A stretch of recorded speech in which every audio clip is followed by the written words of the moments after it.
Our plan was set in motion. Years of government oppression wiped away. The people were finally allowed to speak their thoughts openly, without fear of government retaliation. And did they thank us? No, they used their newfound voice to criticize us. Boris Yeltsin resigned his post as secretary of the Moscow Party Committee and tore up his membership card in front of the entire party Congress. He denounced so-called party-bestowed luxuries and compared our house to a marble tomb. We refer to my expressing of ideas as petty tutelage. And now he blames all of his problems on us. Have you seen children playing in the streets in favor of Yeltsin? The boys gang up on one lone child, thrashing and taunting, Yeltsin, Yeltsin.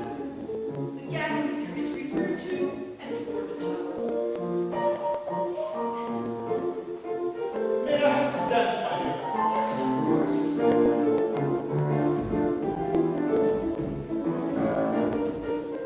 What is the name of this tune? It's called Perestroika, the restructuring. I'm having trouble dancing to it. We're not the only one. Remember the time we were dancing at some state affair and your appendix burst? Ouch, yes.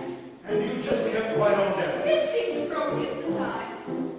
No more appropriate than the bright red dress you wore when we had an audience with the Pope. How was I to know which outfit to wear?